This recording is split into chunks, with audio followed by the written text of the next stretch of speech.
Welcome to Quora Anonymous. If this is your first time and you like the video, please like and subscribe. If you would like to read along, turn on closed captioning with the 3 dots in the upper right corner. Now, let's begin. Stones to Abbigale starts off with James, our protagonist. James liked to analyze people, specifically his peers. He has an obsession with Abbigale, a girl in his high school art class. Abbigale has no real personality, other than having a deep emotional past. The school counselor, Ms. Robertson, hates her for meaningless reasons. We also have Davis, a bus buddy of James. He can be very immature, even for a high schooler. Poopy poop poop. All he really does is ride the bus and get somewhat angry with James for being with Abbigale. Those are the 3 main characters of Stones to Abbigale, none of which get any type of physical description. In fact, we can only assume that James looks like the author. We can also assume that Seth, Abbigale's abusive ex, looks like the author as well, since he did a photo shoot as him. The supporting characters don't really do much, besides the characters being less than desirable, the writing needs a lot more work. Nothing is really ever described, even the characters are basically faceless husks with names. There are countless grammatical errors, however the grammar does get better as the chapters go on. The storyline is basically James really loves Abbigale, and everything they seem to go through. Most events don't really further the plot, but just added for either added length or shock value. Some characters' reactions are just downright unreasonable. These can just be listed as unreasonable characters, since they all strike evil roles. The characters that aren't completely one way or another are Jason and Mr. Hansen.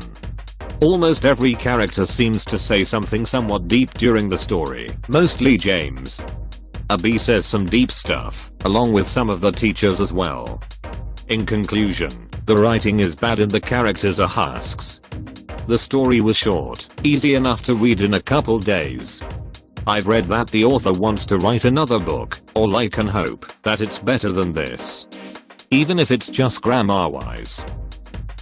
I would like to say beforehand that I had come across this book by my cousin, who very much likes this book, and recommended it to me.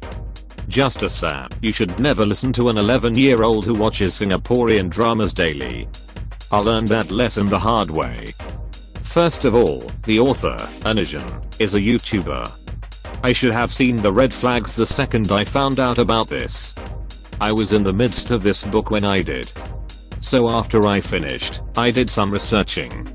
Apparently, when writing this book, he refused any professional help and genuinely believed he could self-publish a book all by himself. He is not a good writer. The sentences are boring. The entire novel is just the same thing. Again and again and again. There is even an entire repeated paragraph. Editing is non-existent. The grammar is appalling. There is no description of anything. Hell, I didn't even know how old they were until I was halfway through the book. I have an English exam in 2 days, and I'm scared that I might fail.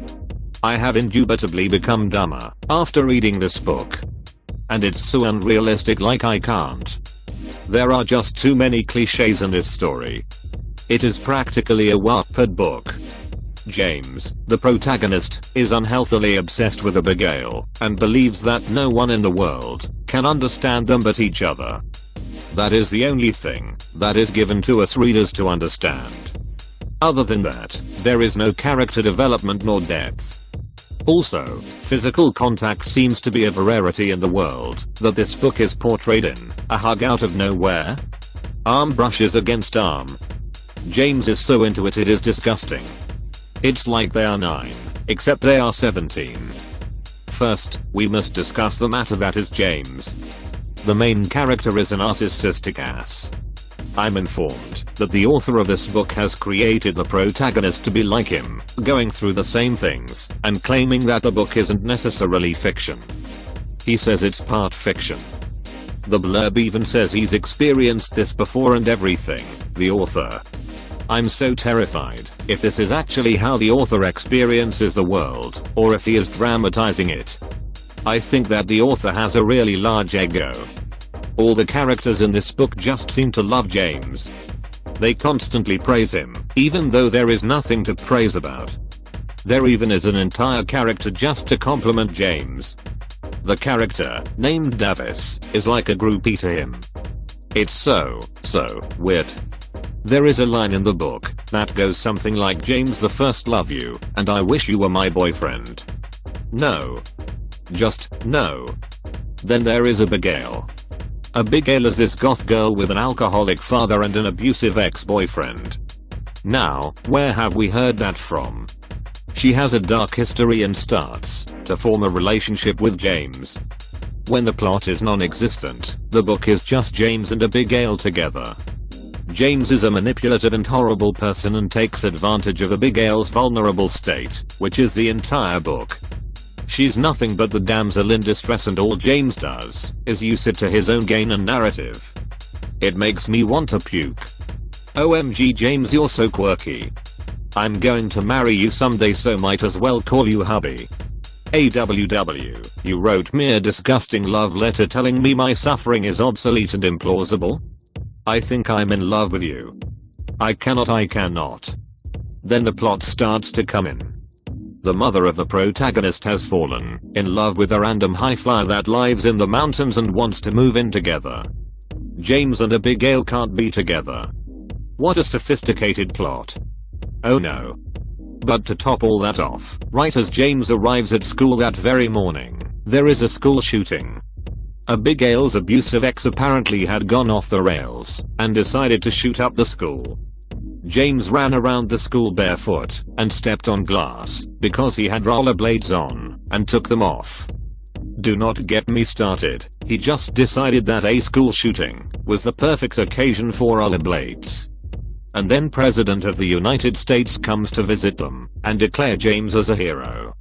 And then Abbigale's father gets arrested by the police after smashing a bottle over James' head. And then Davis gets hit on the freeway. And then during his funeral, his mother declares James a hero, again, for getting his body. And then the guidance counselor blames Abbigale for inspiring the school shooting. And then the guidance counselor burns down the school. Do you see where I'm going with this? I absolutely despise this plot. Not only does the storyline come out of nowhere, but they come at you and punch you in the face. This book, even worse, glorifies trauma victims and school shootings. I'm pretty sure the author has some fetish with these things. The way that school shootings are portrayed in this book is outrageous. It just serves as a way for James to be a hero and rescue Abbigale and allow them to bond through the trauma of it. It romanticizes the horrid act and honestly makes me so mad. Furthermore, the book just creates a new stereotype altogether about how abuse victims are so "captivating to the human eye to manipulate." It's so bad. I cannot fathom it. After the school shooting, Abbigale stays at James' place because her father isn't answering any of her calls. So, basically, the entire school shooting, in which 50 people died in, was only written into the book, so these two characters, that I don't care about, can end up in a bed together. In conclusion, this book was so trash that just giving it a 1-star review wasn't enough. Long story short, it's the book version of The Room by Tommy Wiseau. Let me preface this by saying that I do not care for Onisions, nor have I delved into any controversy he is involved in. I've heard about him, watched 2 videos, and didn't find him compelling to watch, so I never did since, and I know he's problematic. Therefore, I approached this novella, considering it was only 115 pages, at least, on the device I read it on. It was, with a clear mind and unbiased opinion. To begin, if I could deliver 0 stars, that would be too gracious of me. This novel read much like how internet fanfiction written by a young teenager would read.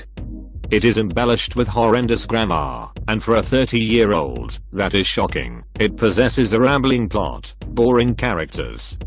There is nothing about this story that makes it redeemable. As a 30-year-old man, Onisions should have at least had the basic handle on punctuation. No need for an editor in that field, but the cardinal rules of writing were completely abandoned here. Let's discuss the opening. James, the protagonist, and I use that word in the loosest term I possibly can, begins the story with some philosophical bullshit that really doesn't set up the story or character other than establishing that James is a pretentious little prick who thinks he knows everything. Even when he talks about being emotionally unexplored, he comes across as condescending by tacking on that he essentially pities anyone who isn't enlightened by love, in his words, the heart being an internal lock needing the right key to open it. He then delves into the first Monday of November and how he needs to get up for school. His white walls blinding him. Fucking story time. I have all of my walls painted white except for one wall that I never face when I wake up, and never have I woken up blinded by the light hitting a white wall. This is perhaps nitpicky, but this is the opening to the novel, the part that is supposed to hook me in, and when basic logic is abandoned within the first few pages, it is a massive turnoff. Also, my favorite line from this book is introduced. Even my bed frame, constructed of purely metal, was painted white. It bounced off the walls. So, your bed frame bounced off the walls? Now I, an intelligent reader, understand you are talking about the light, but you previously clarified that your bed frame is painted white, and following such clarification with it would imply that you are discussing the aforementioned subject matter. In this case, it's the bed frame. Even the way this sentence flows should have been easily fixed, if only it had been read over at least once. We then get a very edgy description of the fact that he changes his wall color from black to white to black again, entirely on a whim and at his pleasure. This raises two primary questions. 1. Why would a mother allow their teenager to paint their room on a whim? Paint is expensive, and covering black with white would take more than 2 coats, surely? In fact, it would, because it took us 3 coats to completely cover light blue walls. Imagine trying to cover black.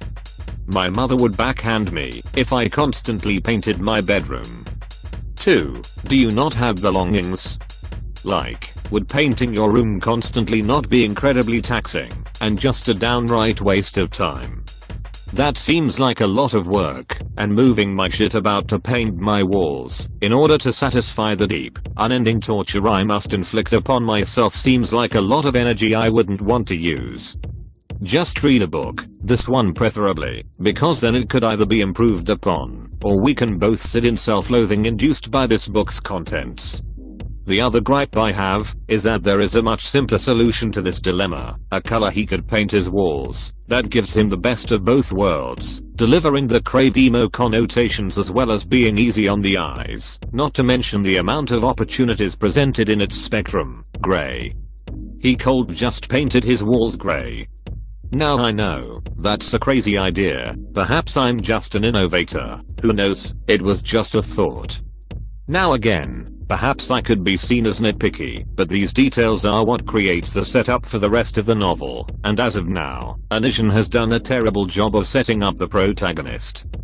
He has painted, get the joke, James as an unnecessarily dramatic kid who spews fake philosophical bullshit and talks down to the readers. Not great. He has also implied that the mother is complicit with the demands of her teenage children. Also not great. Now this has potential. This could be a source of conflict, where James learns to be humble and his mother becomes more sure-footed, being stern where needed, but this never happens. There is no real self-reflection, and James remains this character that has little depth and is needlessly judgmental of everyone. James mindset is horrible. I psychoanalyze almost everyone I talk to, but I don't shove them into stereotypes, because that would be underestimating them. People are complex, with many emotions and attitudes. They are often confusing, and I struggle to pin down social norms and boundaries, but James outright scorns them, deciding they are beneath him with an air of profound arrogance. He actually says jocks who probably have iron-fisted fathers, which is thinly offensive, but also judgmental, and creates an unlikable feature about James, which isn't something you want to do, before presenting the reasons why a reader should like the protagonist. This is literally the first fucking chapter. He is self-proclaimed obsessed with a bee, which is already a big warning sign for me. He's manipulative and takes advantages of this vulnerable, bland as fuck girl with no discernible personality, nor any real motivations apart from appeasing and fucking James. Let me explain. So when Abby reveals her self-harm scars, instead of treating it as a prevalent issue that needs addressing, he kisses her scars and pretends she's perfect. Wait, no, perfectly imperfect. Fuck off. You aren't addressing the problem this way, you're smothering it in physical affection like that'll fix the underlying mental issues that need addressed by a fucking psychiatrist. Literally, this was a disgusting, underhanded tactic to further loop Abby into the relationship, exploiting her vulnerabilities to play out a savior's fantasy. It was honestly disgusting. This is also reinforced when she spills her guts to him.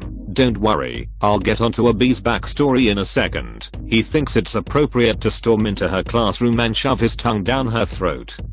I stuck my tongue into her mouth, paraphrased, is one line that actually made me physically recoil. It was vile, and the fact it was written off as such a good thing made me question the thought process of the author. Surely, as a 30-year-old, you recognize that issues such as depression and self-harm cannot be fixed by affection and sex alone. He remains this philosophical idiot who literally spat horse shit in order to sound edgy and cool. Makeup is just makeup, skin is just skin, it is what it is. First of all, that's a piss poor attempt at trying to seem deep. Secondly, you're saying this to a girl who has suffered domestic abuse? She uses makeup to cover her bruises and you say it is what it is. How about you call the fucking authorities, you big-headed prick? Oh wait, convenient cop is convenient. Abby was a product of the mentality, if I throw more emotional baggage at her, that'll make her more relatable, when in reality it drove a massive wedge between the reader and the character. Let me try and pick apart this absolute travesty. So, Abby's mother left, causing her father to become an abusive drunk. She then hooks up with this guy called Seth, who later shoots up the school for little reason other than the fact she broke up with him or something, and he's abusive. She then gets raped, is impregnated as a result of that rape, goes to the guidance counselor seeking advice, and wanting an abortion, but because the counselor is pro-life, she tells Abby she has to keep the baby. Seth then finds out, and in a fit of rage, punches Abby until she miscarries. The counselor, believing it to be a conspiracy between Seth and Abby, so she wouldn't have the child, vows to hate Abby forever, and leave cryptic messages about how bad of a person she is for any future love interests. Oh, she also self-harms throughout this too. If that sounds ridiculous, that's because it is. Now, my own mum has a pretty tragic life, but she has some good moments she looks back with fondness.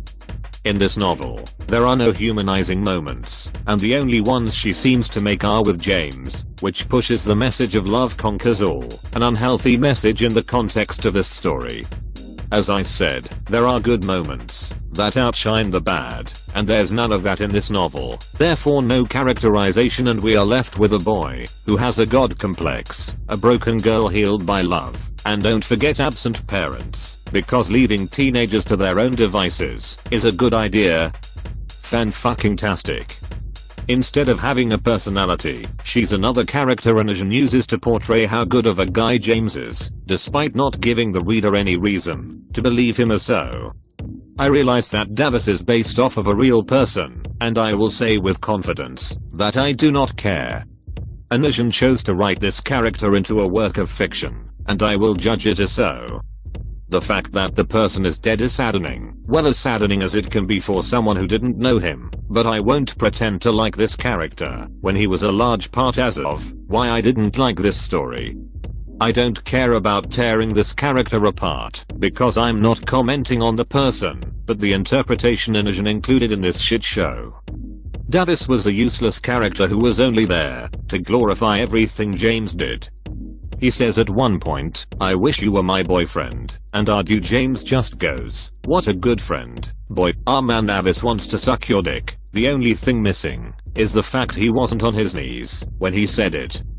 I'm not over-exaggerating. The way dialogue is phrased and scenes constructed, it legitimately gave me the impression that Davis was crushing on James. Besides from that, he was an incredibly infantile character with humor so dry and so fucking babyish that I had to stop reading because I couldn't comprehend that a character implied to be in their late teens was this immature. His death was not sad, and the only tragedy here is the fact that a real person's death was trivialized in such a manner. There is little consequence on the characters, not to mention the actual death scene, to be laughable at best in the apathetic way it was described. The funeral was used to push the idea of how great James was as a person, despite giving me no reason to believe it to be true, and not to invoke emotion from the reader. Which brings me to a gaping problem in this story, the apathetic perspective in which this entire novel is written. There is no emotion, and I never once felt anything for any of the characters. Even the school shooting, which would be a traumatic event sure to shock the characters and the reader, but no. I felt nothing for them. Not to mention that James roller skated into the school shooting. Yes, you read that correctly, ladies and gentlemen, let it sink in. Ahem. He roller skated into a fucking school shooting.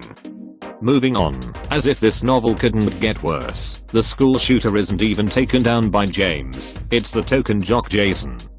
We all love an impassive protagonist, oh no sorry main character. He held no sway to the plot, and because of this, the story suffers.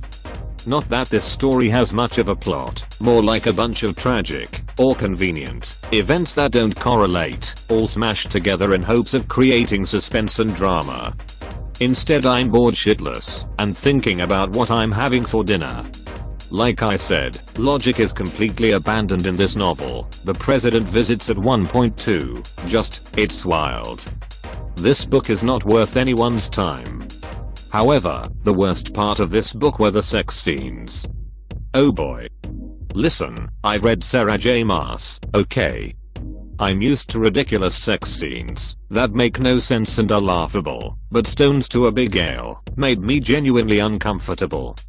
This chick can read out a round of the dirtiest cards in Cards Against Humanity with a straight face, and this book had me visibly repulsed. There's a line that makes my skin wish to peel back from my bones, our bodies sliding together. I have been converted. I'm now abstinent. I will cart myself off to a fucking nunnery because, my dude, this scarred me for fucking life. And when he kissed her in the classroom, I lost my will to live. I never want to experience a revulsion like that again, and so I will not be rereading Stones to Abbigale in the near or far future. Thank you very fucking much. Now how could he improve this mess? The writing needs a fucking blow up and fast. Take writing classes. Practice.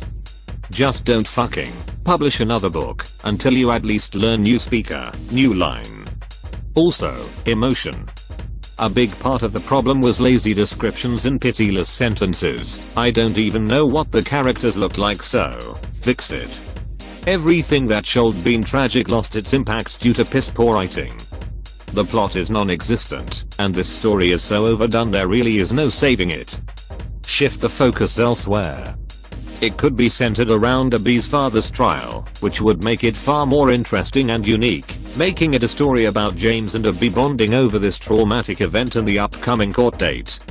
You could draw parallels in the families by having Abby's mum still be there, but complicit, much like James' mum.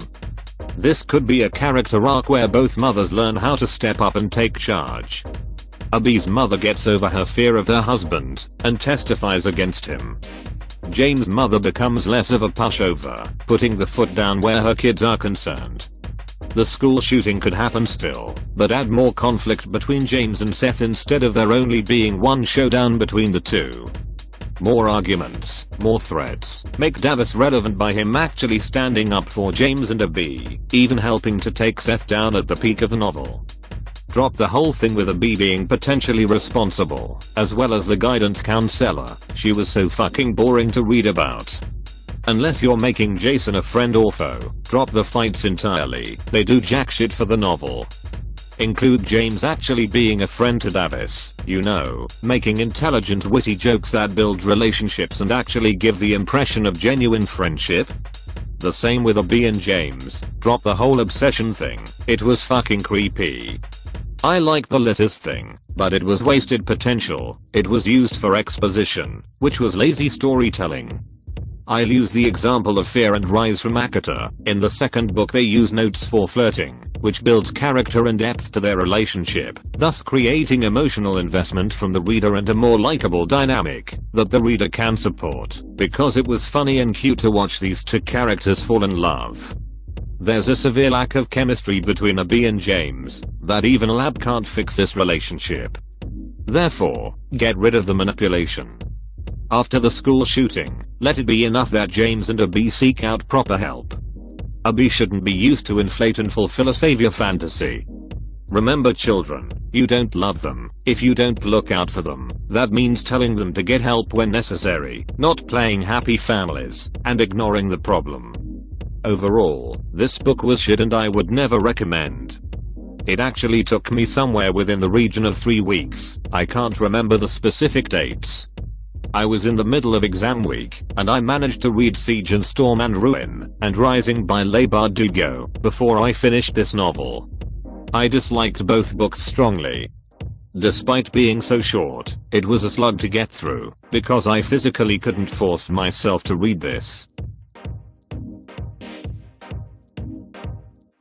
If you made it this far, you owe it to yourself to subscribe.